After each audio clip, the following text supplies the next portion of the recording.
So, if you missed it while watching football on this Sunday, the Rangers won their second game of their ALDS series as they beat the Orioles both times in Camden Yards, this one coming in 11-8 win over the Orioles. Before we jump in, if you guys want some football content, make sure to check out my other channel, Coop Talks Football, as that's where I post football related videos that you guys will love. In game one, it wasn't like the offense wasn't there in the 3-2 victory for the Rangers, as both teams combined had 13 hits, but left 15 runners on base, which is why it seemed like such a low-scoring game. But in game two, I can't say it went the same. The two starters set to match up today were Rangers' Jordan Montgomery, who had pitched in the first game of the wildcard series for the Rangers and had a great start, going 7 shutout innings. And on the Orioles side, they started rookie Grayson Rodriguez, who had a below-average first year with an ERA at 4.35, and he hadn't pitched in almost 2 weeks coming into today.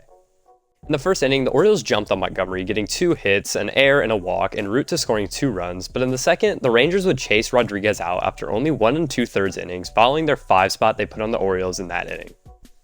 And the Rangers kept it going in the third, as with Brian Baker on the mound for the Orioles, he would walk 3 batters to load the bases for Mitch Garver, who would smash one 419 feet to left field to give the Rangers a commanding 9-2 lead in only the third inning.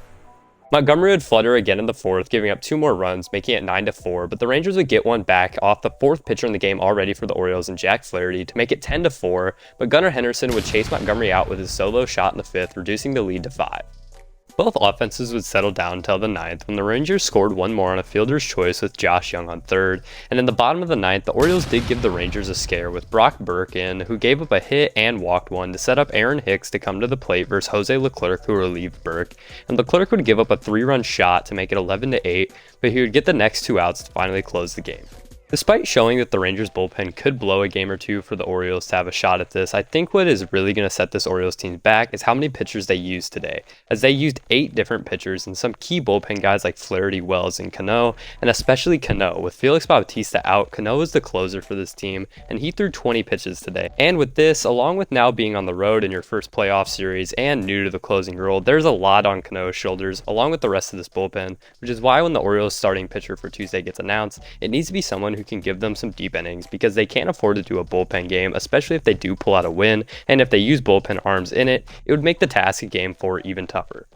But game 3 is a challenge in itself, as the pitching is definitely the problem for the Orioles, but the Rangers are going to have Nathan Eovaldi on the mound, who is very good, posting a 3.63 ERA with a ton of playoff experience, and with that offense behind him, the only thing that could go wrong for the Rangers, and that often does, is the bullpen. But when you have big leads, it's hard for the bullpen to blow the game, which is why I think the Orioles might be on their last leg, and I think I can safely say I don't expect the Orioles to make it out of this series.